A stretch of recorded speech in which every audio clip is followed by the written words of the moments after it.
నమస్కారం. నేను మీ రవికిరణ్ శర్మ, వేలూరి జ్యోతిష్య రత్న అవార్డు గ్రహీత. ఈ యొక్క మే 30వ తారీఖున శుక్రుడు వృషభ రాశిలోకి మారడం జరిగింది. మరి ఆదిత్యాది నవగ్రహాలకు అనుగుణంగా ఈ యొక్క రాసులు, వాటి స్వభావాలు, వాటి యొక్క ఫలితాలు అనేవి మనకు వస్తూ ఉంటాయి. అందులో భాగంగానే ఈ యొక్క శుక్రుడికి అధిష్టాన రాశి వృషభ రాశి. అంటే జన్మస్థానంలో ఈ యొక్క శుక్ర సంచారం. తులా వృషభ రాశ్యాధిపతి శుక్రుడు.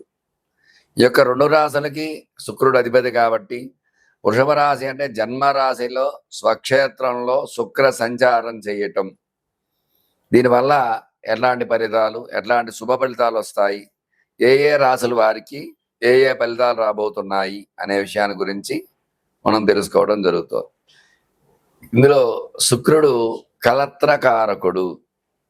కలత్రము అంటే వివాహకారకుడు.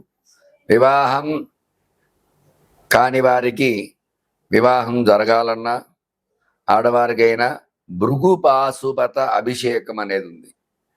అది చేసుకుంటే ఖచ్చితంగా వివాహం కాని స్త్రీ పురుషులకు వివాహం జరిగే యోగాలు ఖచ్చితంగా ఉంటాయి. అట్లాగే శుక్రుడు అన్యోన్య దాంపత్య సుఖ జీవన కారకుడు. దంపతులు ఒకరికి ఒక అవగాహన శక్తి కలగాలంటే శుక్ర అనుగ్రహం ఉంటేనే కలుగుతుంది. లేదంటే ఆ శుక్ర అనుగ్రహం లేకపోతే మాత్రం ఖచ్చితంగా దంపతుల మధ్య మనస్పర్ధలు రావటము, చిటికి మాటికి గొడవలు పట్టము, విడిపోయేంత పరిస్థితి రావడము. శుక్ర బలం లేకపోతే దాంపత్యం అన్యోన్యంగా ఉండదు. అలాగే శుక్రుడు సంతానం కలగాలన్నా కూడా ఒక రకంగా కారకుడు. దాంపత్య జీవనం సుఖంగా జరిగితేనే సంతానం కలుగుతుంది. కాబట్టి ఈ యొక్క సంతాన కారకుడు, అన్యోన్య దాంపత్య సుఖజీవన కారకుడు, భర్తృపీడ పత్ని పీడోపశాంతి అని చెప్పబడి. అంటే పత్ని వల్ల, భర్తృ వల్ల ఎట్లాంటి ఇబ్బందులు ఉన్నా సరే అటువంటి ఇబ్బందుల నుంచి కూడా బయటపడే యోగం ఖచ్చితంగా శుక్రానుగ్రహం, శుక్రబలం వల్ల మాత్రమే వస్తూ ఉంటాయి. అలాగే ఈ యొక్క శుక్రుడు భోగ భాగ్య ఐశ్వర్య కారకుడు.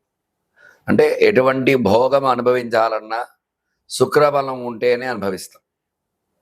అట్లాగే ఫైనాన్స్, ధనపరంగా ఎట్లాంటి ఇబ్బందులు కలగకుండా ఉండాలన్నా శుక్రబలం ఉంటేనే జరుగుతుంది. అట్లాగే ఐశ్వర్యం స్థిరంగా ఉండాలన్నా, డబ్బు ఖర్చు తక్కువగా జరగాలన్నా శుక్రబలం ఉంటేనే జరుగుతూ ఉంటాయి. అందుకనే భోగ భాగ్య ఐశ్వర్యాలు, భోగం అనుభవించాలంటే శుక్రుడు అనుగ్రహం ఉండాలి. అట్లాగే ఈ యొక్క శుక్రుడు అనుకూలంగా ఉండేవారి పదవులు కూడా అట్లాగే ఉంటాయి. అలాగే ఏదైనా మంత్రి పదవులు, ఎమ్మెల్యే, ఎంపీ ఇట్లాంటి పదవులు రావటము, సినీ రంగం, అట్లాగే వైద్య రంగం, కలెక్టరు, ఐఏఎస్ ఐపీఎస్ ఆఫీసర్స్, ఇవన్నీ కూడా శుక్రబలం ఉంటేనే వస్తూ ఉంటాయి. శుక్రుడు యోగంలో ఉంటే ఖచ్చితంగా అట్లాంటి చదువులు చదివి మంచి యోగంలోకి వెళ్ళి మంచి మార్గంలో వెళ్ళడం జరుగుతుంది. అట్లాగే శుక్రుడు కనుక ప్రతికూలంగా ఉంటే దంపతుల మధ్య గొడవలు రావటము, అన్యోన్యత లోపించడము, అట్లాగే పత్ని భర్తృ పీడలు కలగడము, ఇట్లాంటివన్నీ జరుగుతూ ఉంటాయి.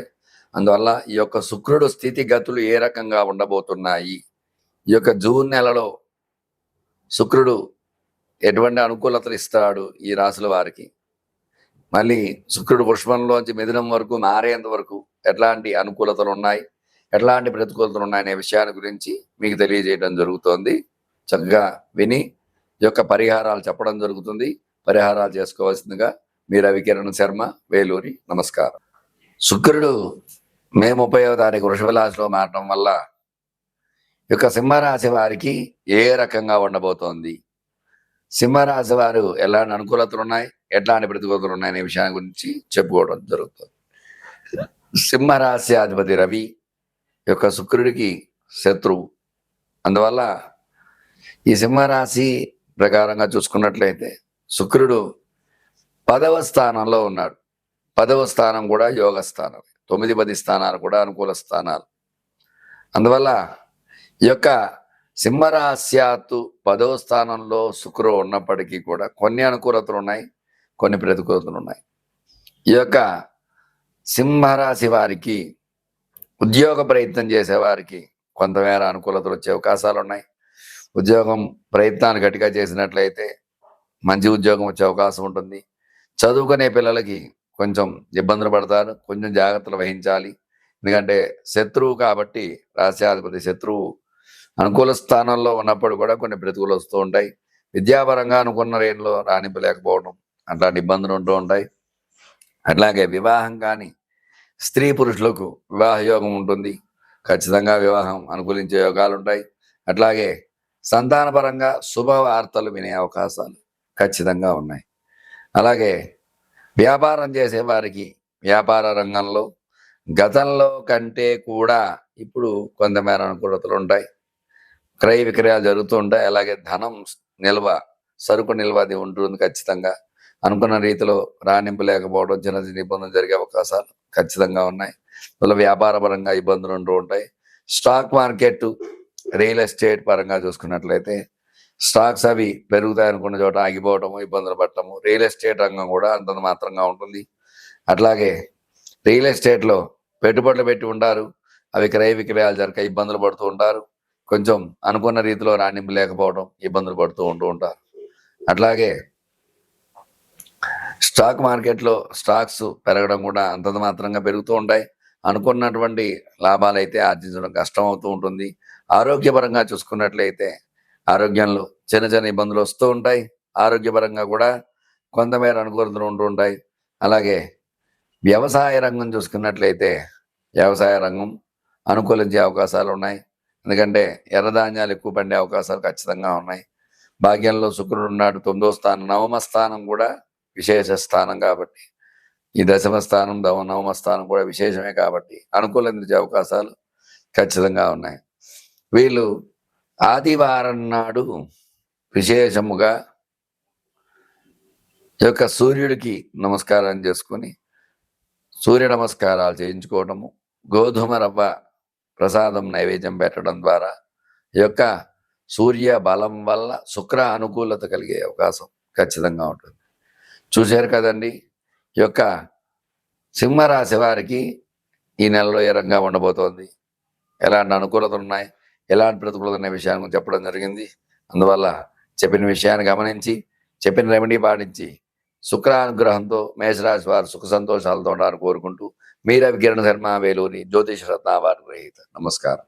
చూశారు కదండి, ఈ శుక్రుడు ఏ రాశి వారికి ఏ రకంగా అనుకూలత ఇస్తున్నాడో, ఏ రకంగా ప్రతికూలత ఇస్తున్నారు, అట్లాగే గ్రహానుకూలత, గ్రహ బలం ఏ రకంగా ఉంటుందో దాన్ని బట్టే మానవుడి యొక్క స్థితిగతులు ఏర్పడుతూ ఉంటాయి. కాబట్టి ఈ యొక్క గ్రహ పరిశీలన ఖచ్చితంగా చేయించుకొని గ్రహానుకూలత చేకూర్చుకుంటారని, మీకు విద్య, ఉద్యోగము, వ్యాపారము, వ్యవసాయము, సినీ రంగము, రియల్ ఎస్టేటు, స్టాక్ మార్కెట్, ఆరోగ్యము, ఐశ్వర్యము, ఇటువంటి సంబంధించిన వ్యవహారాలు, అట్లాగే ప్రేమ వ్యవహారాలు, ఇట్లాంటివన్నీ చేసేవారికి భార్యాభర్తలు అన్యోన్యత లోపించడం, ఇట్లాంటి విషయాలు అన్నింటిలో కూడా ఎట్లాంటి ఇబ్బందులున్నా సరే నా యొక్క నెంబర్ స్క్రీన్పై రోల్ అవుతూ ఉంటుంది.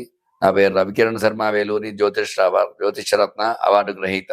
ఖచ్చితంగా నా నెంబర్ను సంప్రదించినట్లయితే మీ జాతక పరిశీలన చేసి మీకు అనుకూలంగా తగినటువంటి పరిష్కారాలు, రెమెడీలన్నీ చాలా ఉన్నాయి. అవన్నీ చేసి మీకు గ్రహానుకూలత చేకూర్చి మీకు సత్ఫలితాలు వచ్చేలాగా చేయగలుగుతాను. అందువల్ల మీకు ఎలాంటి సందేహాలు ఉన్నా సరే నాకు కాల్ చేయండి. మీ రవికిరణ్ శర్మ, వేలూరి జ్యోతిషరత్న అవార్డు గ్రహీత. నమస్కారం.